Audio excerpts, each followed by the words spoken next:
Hi friends, welcome to my channel. ఈరోజు చిన్ని serial గురించి తెలుసుకుందాం. మీ అమ్మ మీద మీ నాన్న మీద ఎంత గౌరవం ఉన్నా నాకు మాట ఇవ్వు అని అంటాడు. అప్పుడు మ్యాడీ మాటిస్తాడు. ఇవ్వంగానే మీ అమ్మ మీద మీ నాన్న మీద ఎంత ప్రేమ ఉంది, thank you so much Maddy అని మ్యాడీ నాకు చేసుకొని ఈ జన్మకి ఇదే చాలు అని ఒక డైలాగ్ చెప్పేసి వెళ్ళిపోతుంది అనమాట.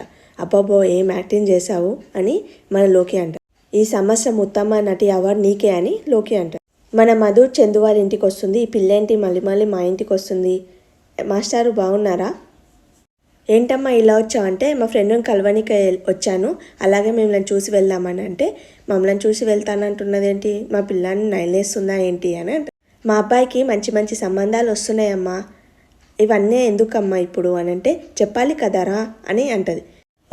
ఒకటి గుంటూరు సంబంధం ఉంది, అది 10 ఎకరాలు ఇస్తామని అంటున్నారు, ఆ సంబంధం ఓకే చేద్దామని అనుకుంటున్నాను, అవునా అని మధు అవునా, కంగ్రాచులేషన్ మాస్టారు, పెళ్ళికి మాత్రం నన్ను పిలవడం మర్చిపోకనంటే మర్చిపోలే. పెళ్ళి గురించి మాట్లాడగానే ఫేస్లో ఏమి ఎక్స్ప్రెషన్లు మారలేవన్నమాట. అంటే చందు మీద ఏమీ లేదన్నమాట.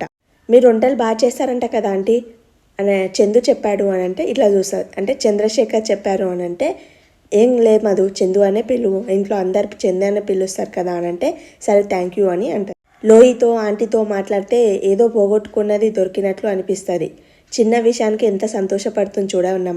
అమ్మ చూస్తుంటే చిన్ని గుర్తుకు రావట్లేదా, వద్దు దాని విషయం ఇప్పుడు తీయకు, సంవత్సరాలు గడుస్తున్నాయి కానీ చిన్ని మీద కోపం పోవట్లేదు మీ అమ్మకు అని అంటే పోదు, దాని మీద అస్సలు కోపం పోదు అంటే ఏ అని అంటాడు. జరిగిన దానికి చిన్ని తప్పేముందమ్మా అని అంటే అలాంటి అమ్మ నాన్న పుట్టడమే అది చేసుకున్న దురదృష్టం. చిన్ని వాళ్ళు ఎక్కడున్నారో మీకు తెలియదా ఆంటీ అంటే తెలియదమ్మా అని అంటే ఒకవేళ కనిపిస్తే నాకు చెప్పండి ఆంటీ అంటే ఎందుకమ్మా అంటే వాళ్ళని దులిపేస్తాను అన్నాడు. చిన్ని పంపిస్తే నువ్వు వచ్చావా ఏంటి అని అంటే అలాంటిది ఏం లేదు, నువ్వు మా పేరెంట్స్ని చూసావు కదా మళ్ళీ అలా అడుగుతున్నావు అని అంటే నువ్వేంటి మీ ఇంట్లో ఉండకుండా డైలీ మా ఇంటికి వస్తున్నావు అంటే నువ్వేంటి మీ ఇంట్లో ఉండకుండా వేరే ఇంట్లో ఉంటున్నావు అని మనం అది వేరే వాళ్ళు ఇంట్లో ఉండడం ఏంటి అంటే వేరే పీజీలో ఉంటుంది కదా ఇంట్లో ఉండకుండా, సరే నువ్వు ఇంటికి వచ్చావేమో కానీ నా పర్సనల్ విషయాలు ఏం తీయకు అని లోకి సరే ఆంటీ బాయ్ చందు అని అంటది.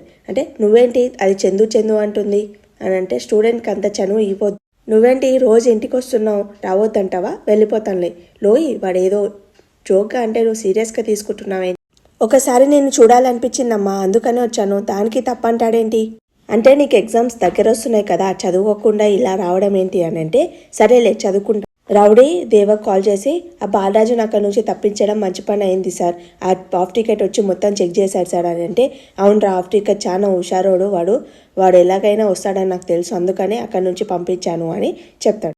ప్రస్తుతం ఆ బాలరాజు ఎక్కడున్నారో ఎవరికి తెలియకూడదు అని చెప్తాడు. ఏంటి బావా అంత సీరియస్గా ఆలోచిస్తున్నావు, ఏం గురించి ఆలోచిస్తున్నావు అంటే హాఫ్ టికెట్ గాని గురించి ఆలోచిస్తున్నావు అంటే వేళ్ళంట లేడు వాని గురించి నువ్వేం ఆలోచిస్తున్నావు అంటే వాడు ఉన్నదే పొట్టి కానీ వాడి బ్రెయిన్ మాత్రం చాలా పెద్దగా ఉంది అని ఆ బాలరాజు ఎక్కడున్నావు చెప్పు బావా వెళ్ళి వాడిని షూట్ చేస్తే ఇస్తాను అని అంటే ఆగు నాగవల్లి, శత్రుశేషం ఉండొద్దని చెప్పావు కదా, వాని ద్వారా వాళ్ళ కూతురు ఎక్కడుందో తెలుసుకొని అలా కూతుర్ని కూడా చంపేద్దామని అంటే సరే వాడు నాగవల్లి అంటే నేను వెళ్ళి అడుగుతానంటే దేవా అంటాడు దీనికి చిన్ని వివరాలు ఏమీ తెలియకూడదు, నీకెందుకు లే నాగవల్లి నేను చూసుకుంటాను కదా, ఫస్ట్ మ్యాడీకి చిన్ని గుర్తుకు రాకుండా చూసుకోవాలంటే నా ప్రయత్నం నేను చేస్తున్నాను బావా, కానీ అప్పుడప్పుడు వాడే గుర్తు తెచ్చుకుంటున్నాడు అని డైలీ చిన్ని గురించి ఆలోచించేవాడు అప్పుడప్పుడు ఆలోచిస్తుందంటే అది బెటర్మెంటే కదా, వాడు పూర్తిగా చిన్ని గురించి బానేయాలి, అప్పుడు మనం అనుకున్నట్లయితే మన జీవితం నుంచి చిన్ని ఎంత త్వరగా వెళ్ళిపోతుందో అంత త్వరగా మన శ్రేయ ఎంటర్ అవ్వాలి, వీళ్ళంతా త్వరగా మన శ్రేయకి మ్యాడీకి పెళ్లి జరగాలి, అప్పుడే మనకు చిన్ని పీడ వదులుతుంది. లోకి అడ్డంగా నిలబడుతుంది మన మధు వస్తుంటే, ఏంటి అడ్డంగా నిలబడ్డం అంటే అర్ధదారులలో ఏమన్నా వస్తున్నావు అంటే అర్ధదారులలో రావడం అవన్నీ నాకు అలవాట్లేవు నీకున్నాయని అంటే నేనేం పరాయి ఇంటికి రానేనే, మా మేనమామ ఇంటికే కదా వచ్చాను, ప్రస్తుతం అది మా ఇల్లు, నువ్వు నా మేనమామ కూతురువే కదా అంటే అది నేను అనుకోవట్లేదు, మీరు మనుషులను చంపే కుటుంబం ఎవ్వరూ ఇంట్లో పెట్టుకోరు, మిమ్మల్ని ఆదరించిన మా నాన్ననే చంపివేశారు, మా జీవితాలని రోడ్డుపాటు చేసిన రాక్షసులు మీరు, అలాగే మా జీవితాల్లో పాటు మహివాళ్ళ జీవితాలు గిట అలానే చేసి మహివాళ్ళ అమ్మని మీ అమ్మ చంపింది కదా, మహివాళ్ళ అమ్మని మీ అమ్మ చంపింది, మా నాన్నని మీ నాన్న చంపాడు, అలాగే నువ్వు ఫ్రెండ్షిప్ చేసుకుంటా వాళ్ళ ఇంటికి వస్తున్నావు, అలాగే చందుతోటి కలుస్తున్నావు, మిలిగింది మేము గిట మమ్మల్ని గిట చంపాలని ప్లాన్ వేస్తున్నావా ఏంటి, చంపేసే, మీ అమ్మ నాన్న అంతకులు అయినట్లు నువ్వు గిట అంతకురాలు అయి లిస్టులో చేరిపోతావు, లోహిత మాటలు మర్యాదగా రానివ్వు, నువ్వు అనుకున్నట్లు మా అమ్మ నాన్న అంతకులు కాదు, మాది అంతకుల ఫ్యామిలీ కాదు, ఎవరో చేసిన నిందకి మేము నింద అనుభవిస్తున్న ఫ్యామిలీ మాది. మహి ఇంటి చుట్టూ తిరుగుతుంది నీలాక కుట్రతో కాదు, మహి బాధ తగ్గించడానికి. నేను నీలాక మంచిదానిలాగా నటించట్లేదు. నేను వాళ్ళ మంచి కోరుకుంటున్నా. నువ్వు నన్ను ఎన్ని ప్రయత్నాలు చేసినా నిజాలు ఆగవు. నేను ఎప్పుడో ఒకసారి మహికి అన్ని నిజాలు చెప్తాను. మా అమ్మ నాన్న మీద పడ్డ నిందని అది నిందే అని నిరూపిస్తాను. మా అమ్మ నాన్న హంతకులు కాదు అని నేను అందరికీ నిరూపిస్తాను. మా అమ్మ నాన్న వాళ్ళ గురించి ఇంత నీచంగా మాట్లాడుతున్న నోర్లన్నీ మూయిస్తాను. అది ఈ జన్మలో జరగదంటే జరుగుపిస్తాను. నేను జరుగుపిస్తాను. నాకు మహి మీద ఎంత ప్రేమ ఉందో నీకు తెలియకపోవచ్చు, కానీ మహికి చిన్ని మీద ఎంత ప్రేమ ఉందో నీకు తెలుసు కదా. ఆ ప్రేమని చంపేయాలనుకోవడము నీలాంటి వాళ్ళు 1,000,000 మంది వచ్చినా అది జరగదు. మహి అతి త్వరలోనే తప్పు తెలుసుకొని చిన్ని గురించి తప్పుగా ఆలోచించి బాధపడిన తను మళ్ళీ చిన్ని గురించి బాధపడి మళ్ళీ చిన్నిని ప్రేమించే రోజు వస్తుంది.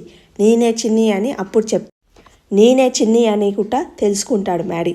దీనికేమీ ఇంత కాన్ఫిడెంట్గా ఉన్నది, దీని కాన్ఫిడెంట్ ఎలాగలాగా పోగొట్టాలి అని లోకి అంటది.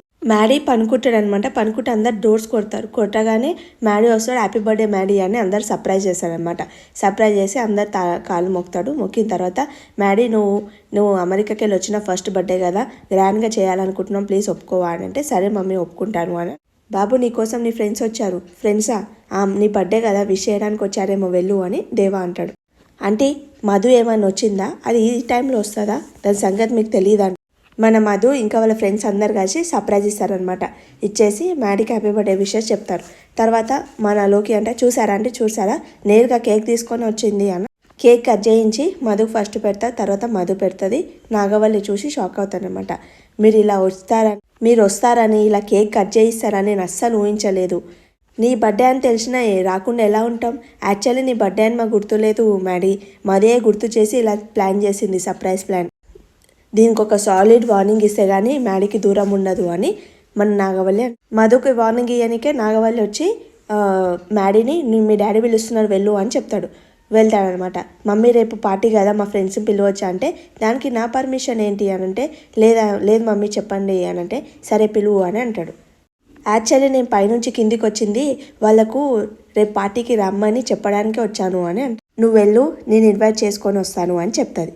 చెప్పేస్తే సీరియల్ అయిపోతుంది అనమాట. Thanks for watching my video. Please like చేయండి, సబ్స్క్రైబ్ చేసుకోండి.